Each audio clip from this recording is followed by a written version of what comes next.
मित्रों और मेरे प्यारे बच्चों, आप सभी को मेरी शुभकामनाएं और शुभाशीष। आज मैं आपके बीच एक ऐसे टॉपिक पर डिबेट करना चाहूंगा, चर्चा करना चाहूंगा जो आपको बहुत परेशान करता है। वो ये है कि क्या हिंदी मीडियम के छात्रों के साथ भेदभाव होता है? और आप इसी प्रश्नों का समाधान खोजने में ज्यादा परेशान लगते हैं।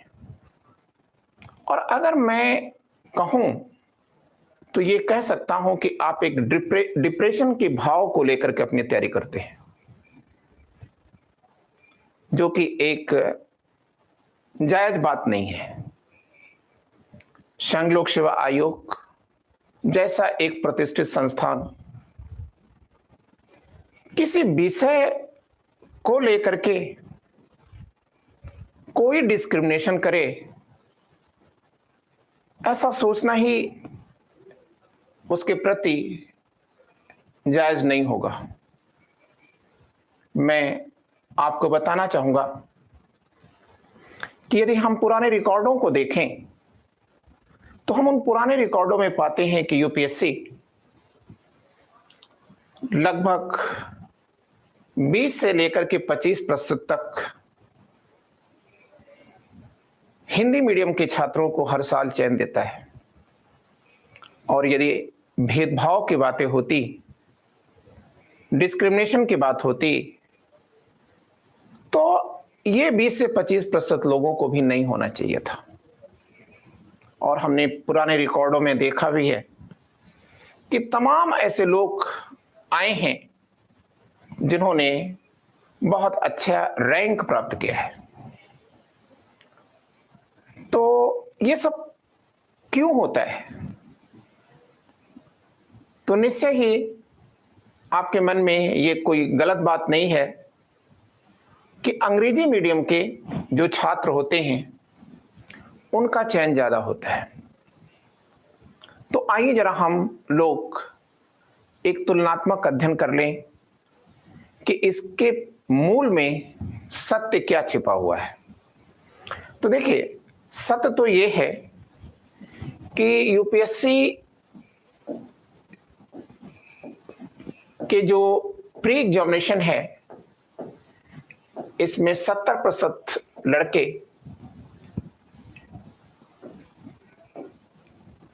के जो बैकग्राउंड्स होते हैं यह इंग्लिश होता है।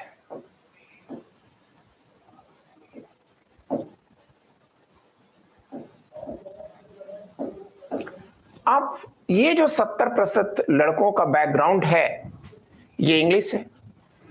और इंग्लिश बैकग्राउंड के ये लड़के मुख्यतः किन क्षेत्रों से होते हैं? तो आप कहोगे कि सर, एक तो ये डॉक्टर होते हैं। सेकंड चीज आप करोगे कि सर ये इंजीनियर्स होते हैं। थर्ड चीज आप करोगे कि सर ये प्योर साइंस के स्टूडेंट्स होते हैं, मतलब आप कह सकते हैं कि ये एमएससी होते हैं। यहां पर बीटेक की बातें आप कर सकते हैं, एमटेक की बातें कर सकते हैं आप, ठीक है। तो ये जो लड़के होते हैं ये प्री में लगभग 70% बैठते हैं। तो जाहिर सी बात है कि जो मेंस एग्जामिनेशन आएगा, इस मेंस एग्जामिनेशन में इनके जो प्रतिशत होंगे वो प्रतिशत निश्चय ही ज्यादा होंगे,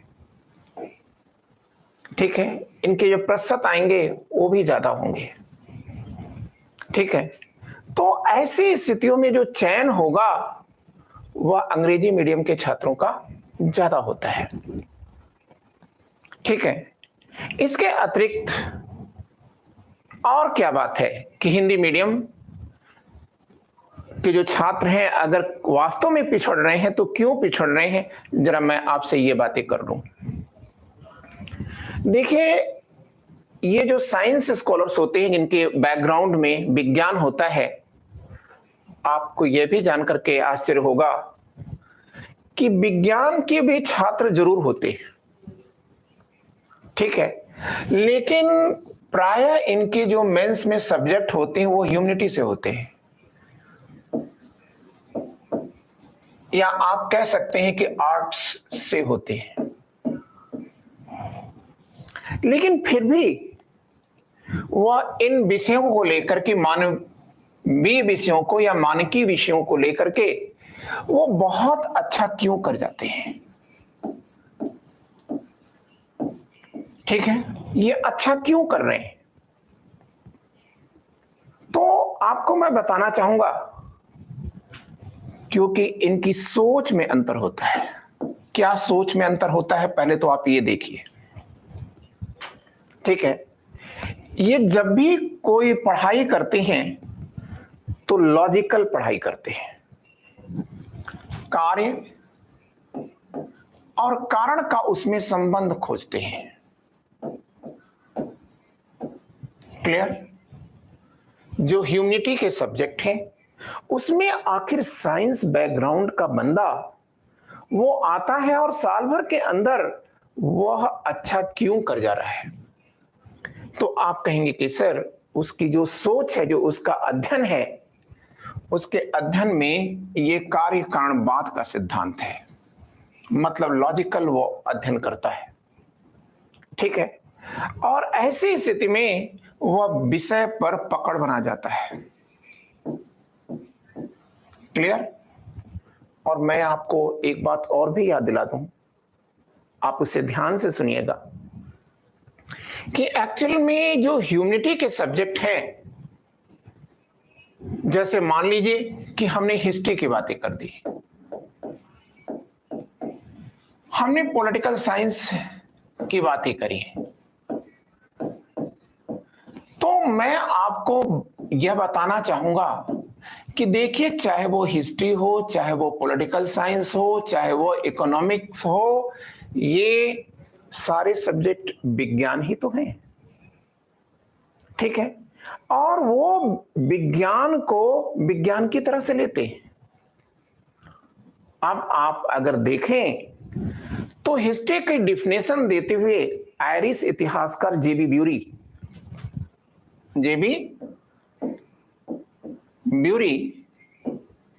इनका क्या कहना है? इनका साफ शब्दों में कहना है कि इतिहास कुछ भी हो लेकिन साहित्य नहीं है। इतिहास है क्या? आप कहेंगे विज्ञान से कम नहीं है, मतलब एक विज्ञान है। कौन कह रहा है? ये जेबी ब्यूरी सर कह रहे हैं। अब इतिहास की घटनाओं को अगर हम साहित्यिक दृष्टिकोण से पढ़ेंगे तो निश्चय ही हम उस पर पकड़ नहीं बना पाएंगे, ठीक है। और अगर हम इसको साइंस के दृष्टिकोण से पढ़ते हैं, कार्य और कारण के दृष्टिकोण से पढ़ते हैं, ऑब्जर्वेशन और एक्सपेरिमेंट के दृष्टिकोण से पढ़ते हैं, तो निश्चय मानिए कि हमारी पकड़ इस पर बनती है। क्लियर? और फिर हम बहुत जल्दी, ठीक है, जो सीएस का या सिविल सर्विसेज का जो क्वेश्चन आता है उस क्वेश्चन के फॉर्मेट में अपने आंसर को लिखने में सक्षम हो जाते हैं। अन्यथा अगर हम अपनी स्टडी को साइंटिफिक तरीके से नहीं किए हुए तो हमारी एक कमियां आती हैं। क्या? जो क्वेश्चंस दिया है, जो क्वेश्चन की मांग है, उस मांग के अनुरूप हम अपना फॉर्मेट निर्मित नहीं कर पाते हैं। और हम आयोग के बारे में एक आप कह सकते हैं कि उपयुक्त निर्णय नहीं लेते और ये कह देते हैं कि आयोग भेदभाव कर रहा है। ऐसा बिल्कुल नहीं है। अब देखिए, जो साहित्य का लड़का होता है, मतलब आप कह सकते हैं कि मानकीय विषयों का जो छात्र है, आर्ट्स का जो छात्र है, ठीक है, उसकी स्टडी में अंतर क्या है? तो आप कहोगे कि सर ये बच्चे रटने में विश्वास करते हैं ज्यादा। क्लियर? किसी चीज को ये रटना चाहते हैं, अर्थात रटने को वो ज्यादा महत्व दे रहे हैं, वह सीखने और समझने की कोशिश नहीं करते हैं, या समझने की कोशिश नहीं करते हैं।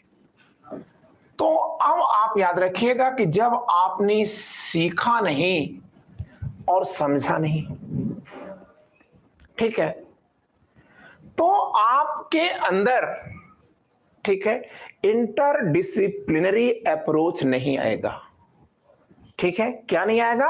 आप कह सकते हैं कि इंटरडिसिप्लिनरी अप्रोच नहीं आएगा। अब इंटरडिसिप्लिनरी अप्रोच क्या हुआ? आप कह देंगे कि एक विषय को दूसरे विषय से जोड़ने की आपके अंदर क्षमता नहीं आएगी। ठीक है, और ऐसी स्थिति में जब आपके अंदर अतीत को वर्तमान से और वर्तमान को अतीत से और एक विषय को दूसरे विषय से जोड़ने की क्षमता नहीं है, तो ऐसी स्थिति में आपके अंदर लॉजिक भी नहीं होगा।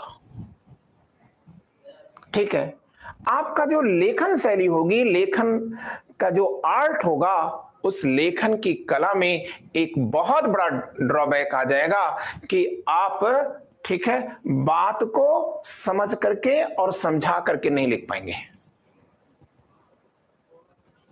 इसलिए हमको चाहिए कि हम सबसे पहले अपने पढ़ने के तरीके में बदलाव लाएं। ठीक है, और पढ़ने के इस तरीके में बदलाव लाने के साथ ही साथ हमको अपनी जो भाषा है, इस भाषा को क्या करना चाहिए? आप कहेंगे कि सर, इस भाषा को अनवरत मांझना चाहिए। भाषा पर आपकी पकड़ मजबूत होनी चाहिए। अब ये पकड़ कैसे मजबूत होगी? देखिए, आपके मन में एक मिथ्या अवधारणा है। ठीक है, क्या मिथ्या अवधारणा है? कि आप ये सोचते हो कि हम हिंदी जानते हैं, हिंदी बोलते हैं, इसलिए हिंदी जानते हैं। एग्जैक्टली ऐसा नहीं है।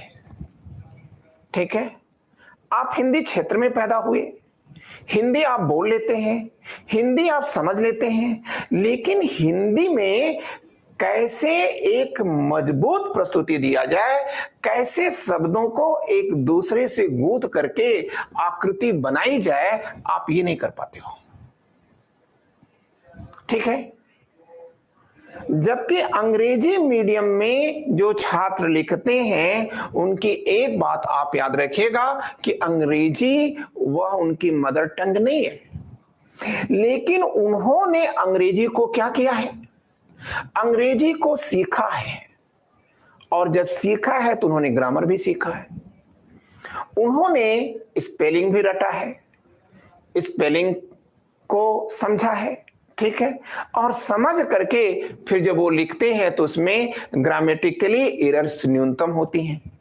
ठीक है, लेकिन आप बताइए, आप हिंदी कितनी बार पढ़ते हो? आप हिंदी को जब आपका एग्जामिनेशन आता है तब आप हिंदी को पढ़ना शुरू करते हो, और इस मतलब ओवर कॉन्फिडेंस में कि आप हिंदी के छात्र हैं, हिंदी भाषी क्षेत्रों के हैं। ठीक है, और यही कारण है कि आपके हिंदी लिखने में दो बड़ी कमी आती है। एक तो कमी आपके सामने ये आई कि आप वर्तनी गलत लिखते हैं। वर्तनी का मतलब ये हो गया कि जो मात्राएं आप लगाते हैं, इन मात्राओं में गलतियां होती हैं। दूसरी बात, आपका जो हिंदी का जो व्याकरण है, इसमें भी आपकी कमजोरी होती है। ये जो कमियां हैं, आपको इसे दूर करना होगा, और दूर करने के लिए जब आपने ये तय कर लिया है कि आपको यूपीएससी देना है, तो कम से कम आप प्रतिदिन 1 साल तक हिंदी पे अवश्य वर्क करें। 1 ही घंटे पढ़ें, लेकिन पढ़ें जरूर, क्योंकि इससे आपकी भाषा मजेगी। ठीक है, और आप शब्दों की जादूगरी कर सकेंगे। ठीक है, क्यों? क्योंकि देखिए, अगर आप कमजोर भाषा शैली है आपकी, अगर आपकी भाषा शैली ये क्या है, आप कहोगे कि सर अगर भाषा आपकी कमजोर है, ठीक है, तो जब कमजोर भाषा होगी तो आप कमजोर भाषा में किसी विषय को एक प्रभावी तरीके से प्रस्तुत नहीं कर पाओगे, ठीक है। और जब आप प्रभावी तरीके से प्रस्तुत नहीं कर पाओगे तो जो आपका एग्जामिनर है वह आपको नंबर नहीं दे पाएगा, ठीक है। इसलिए मेरा आपको सुझाव है कि आप भाषा की मजबूती लें, ठीक है, और नए नए शब्दों का प्रयोग करें, ठीक है, समृद्ध शब्दों का प्रयोग करें। और इसके लिए आपको, ठीक है, पढ़ना होगा, क्या, कुछ ना कुछ आपको सहायक किताबों का सहयोग लेना होगा, अखबारों को पढ़ना होगा, ठीक है। तो आपने देखा कि हमारे पढ़ने में भी कमियां हैं। जो हिंदी मीडियम के छात्र हैं उनके पढ़ने में कमी है क्योंकि वो लॉजिकल नहीं पढ़ाई करते हैं, वो रटने की कोशिश करते हैं, बहुत देर तक कुर्सी पर बैठने में ही वो अपने अध्ययन को मान लेते हैं, ठीक है, क्लियर। उनके टाइम मैनेजमेंट का कोई तरीका नहीं है। इसलिए मेरे प्यारे बच्चों, मुझे आपसे कहना है, कुछ ऐसी बातें होती हैं जो आलोचना होती हैं तो वो बुरी लगती हैं, लेकिन मैंने इस 30-31 वर्षों के अध्यापन के दौरान मैंने ये पाया है कि आप पढ़ते खूब हैं लेकिन लिखते कुछ नहीं। इसलिए जब तक आप लिखेंगे नहीं, आप शब्दों के बाजीगर नहीं बन सकते, ठीक है, और आपकी प्रस्तुति जो है प्रभावी नहीं हो सकेगी। जैसे ही आपको पेपर मिलेगा तो आपके मन में यह हिचक आएगी, एक हेजिटेशन आएगा कि हम कहां से इस प्रश्न को शुरू करें, क्लियर। और उस हेजिटेशन में जब आप शुरुआत करने में ही हेजिटेट हैं तो ऐसी स्थितियों में आगे का जो आपका प्लान है वो प्लान उपयुक्त नहीं हो पाएगा। और एक और मुझे आपसे कहना है कुछ बातें। वो अगली बात हमें आपसे कहना है कि प्राय हिंदी मीडियम के जो छात्र होते हैं यह एक आरोप लगाते हैं, हिंदी मीडियम के जो छात्र होते हैं, छात्राएं होती हैं, प्रतियोगी होते हैं, इनका एक आरोप है, ठीक है, कि सर हमको हिंदी मीडियम में, ठीक है, मटेरियल ही नहीं मिल पाते हैं, ठीक है।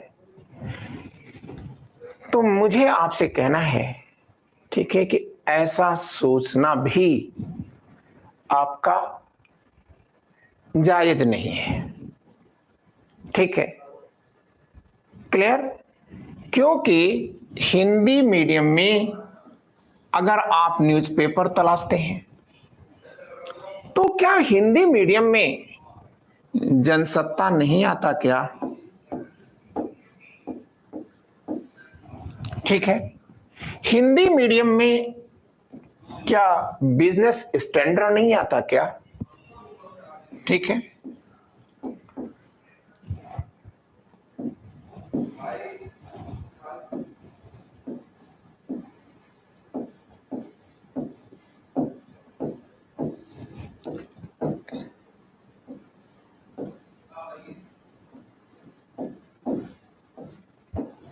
क्लियर। तो हिंदी मीडियम में जनसत्ता भी आता है, बिजनेस स्टैंडर्ड भी आता है, ठीक है, और भी अनेक स्तरीय अखबार आते हैं, अनेक अखबार भी आते हैं, ठीक है। अब ये कहना कि साहब ये स्तरीय नहीं है तो निश्चय ही वह अहंकार और अज्ञानता के अतिरिक्त और कुछ नहीं है। ये समस्त अखबार आपको आईएएस बनाने के लिए जो सामग्री चाहिए उससे ये बहुत ऊपर है, ठीक है। अब जहां तक बात आपके अंदर आती है, एक मैं कहना चाहूंगा, भेड़िया धसान एक शब्द का प्रयोग किया जाता है, ठीक है, कि जैसे भेड़ के पीछे भीड़ चली जा रही है, भीड़ तंत्र मचाए हुआ है। सब लोग कहते हैं the Hindu the Hindu the Hindu पढ़ो, लेकिन आप याद रखिएगा, अगर अंग्रेजी मीडियम के अखबारों में कुछ अच्छाइयां हैं तो अनेक बुराइयां भी हैं। जैसे अंग्रेजी मीडियम के जो अखबार होते हैं उसमें कोई भी चीज इतना ज्यादा इलुबरेट करके लिख दिया जाता है जो आपके मतलब का नहीं होता, और आप उसे पढ़ते ही रह जाते हैं और आप अकॉर्डिंगली, ठीक है, अपने अनुरूप आप उससे मैटर भी नहीं निकाल पाते हैं। ठीक है, तो इस वहम में न रहें। ये अखबार, सभी अखबार, ठीक है, ये अच्छे अखबार हैं और आपको, ठीक है, आईएएस बनाने के लिए पर्याप्त हैं। इसके साथ न्यूज की अगर आप बात करें तो आप हमको एक चीज मैं आपसे बीच में शेयर करना चाहूंगा कि जो न्यूज आते हैं, डीडी न्यूज के जो भी आते हैं, नेशनल न्यूज, जो भी नेशनल न्यूज आते हैं वह हिंदी में भी होते हैं और अंग्रेजी में भी होते हैं। ठीक है, और एग्जैक्टली ये कैसे होते हैं? आप कहेंगे कि लगभग लगभग ये एक ट्रांसलेशन होते हैं। ठीक है, डिबेट, बड़े विद्वानों की डिबेट हिंदी में भी चलती है, अंग्रेजी में भी चलती है। ठीक है, तो ऐसी स्थितियों में आपको करंट संबंधित जो है सूचनाएं की कहां कमी है। अगर आप मैगजीनों की भी बात कर लें तो जो स्तरीय मैगजीन है, नेशनल वाइड, मतलब राष्ट्रीय स्तर की जो भी मैगजीनें हैं, ये मैगजीनें दोनों ही भाषाओं में आती हैं, हिंदी में है तो अंग्रेजी में भी है। ठीक है, तो ऐसी स्थिति में मटेरियल की कोई कमी आपके सामने नहीं होती। ठीक है, बस कमी यहां पर है वो ये है कि हमारे पढ़ने का जो तरीका है उसमें कमियां है। ठीक है, तो आइए हम उन कमियों को दूर करें और भाषाओं के साथ कभी भी कोई भेदभाव नहीं किया जाता। आप इस गलतफहमी में न जिएं। ठीक है, अगर ऐसा होता कि भाषाओं के साथ भेदभाव होता तो ये जो चयन मैंने बताया, ये चयन कभी ना होता। ठीक है, आप अभी लेटेस्ट में देख रहे हैं कि हिंदी मीडियम के छात्र की अच्छी रैंकिंग है। आप कहेंगे कि फिर वो 1 to 10 क्यों नहीं आया? ठीक है, या 1 से 5 के अंदर क्यों नहीं आया? तो आप याद रखिएगा, जब आप उसके नंबर को देखेंगे, दोनों के नंबरों को देखेंगे, तो आप ये पाएंगे कि उनके सब्जेक्ट में, उनकी जीएस में वह नंबर कम नहीं है। अंग्रेजी की तुलना में 2-4 नंबर से ही उनके रैंक में बड़े अंतर आ जाते हैं। ठीक है, मतलब अगर 5 से लेकर के 10 नंबर के बीच अगर हम ले आए, अंतर देखें, तो ये अंतर बहुत बड़ा अंतर हो जाता है रैंक को निर्धारित करने के लिए। इसलिए प्यारे बच्चों, आपसे मुझे कहना है कि आप हिंदी में काम कर रहे हैं तो हिंदी में आप कार्य करें। भारत सरकार, ठीक है, हिंदी पखवाड़ा मनाती है, हिंदी की समृद्धि के लिए, उसके विकास के लिए हर प्रकार के उपाय करती है। ठीक है, तो और मैं आपको कहना चाहूंगा कि हो सकता है कि आपके साथ हिंदी रखने के कारण, ठीक है, पक्षपात होता है और वो पक्षपात आपके पक्ष में होगा। अगर पक्षपात होता भी है तो आपके पक्ष में भी होगा, मैं आपको यह आश्वस्त कराना चाहूंगा, क्योंकि हिंदी मीडियम की कॉपियां कोई तमिल वाला नहीं जांचेगा, कोई तेलुगु वाला नहीं जांचेगा, कोई मलयालम वाला नहीं जांचेगा, अगर आपके अंदर यह अवधारणा है तो। वैसे बौद्धिक पराकाष्ठा पर पहुंचा हुआ व्यक्ति, ठीक है, किसी प्रकार का डिस्क्रिमिनेशन नहीं करता, क्योंकि योग्यताएं विभेदीकरण के विरोधी होती हैं। ठीक है, तो ऐसी स्थिति में आपकी कॉपी का मूल्यांकन कौन करेगा? आपकी कॉपी का मूल्यांकन तो हिंदी जानने वाला, हिंदी भाषी क्षेत्रों में ही होती है। तो वो बंदा, क्या हिंदी में कार्य करने वाला बंदा, क्या अपनी ही भाषा के साथ, ठीक है, अपनी को चाहने वालों के साथ ही डिस्क्रिमिनेशन करेगा? बच्चों ऐसा कदापि नहीं होता, ठीक है। तो इसलिए आप हिंदी में काम करें, और हिंदी में काम करने के साथ साथ, ठीक है, आप ये देखें कि आपकी हिंदी की वर्तनी कैसी है, आपका व्याकरण कैसा है, और आप कितनी शानदार तरीके से शब्दों को आपस में गुथ करके एक शानदार सेंटेंस बनाने में सक्षम हो जाते हैं, ठीक है। आप देख लीजिए, जो टॉपर्स हैं उनके नंबर आप उठा के देखिए, ठीक है, तो आपको पता चलेगा कि उनके नंबर तो बहुत ज्यादा मिले हैं।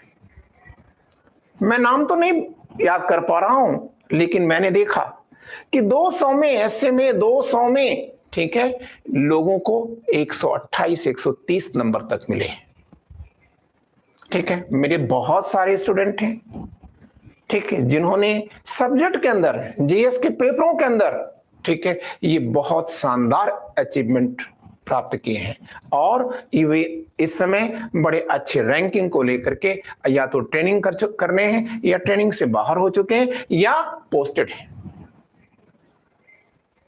तो मैं समझ रहा हूं कि आप मेरी भावनाओं को समझ रहे होंगे, और आप किसी प्रकार के, ठीक है, अगर कहीं आपके अंदर निगेटिव आइडियोलॉजी है तो उसे निकाल करके और अपने आप को, ठीक है, एक लॉजिकल वे की तरफ मोड़ेंगे। थैंक यू बच्चों, wishing you all the luck. नमस्ते।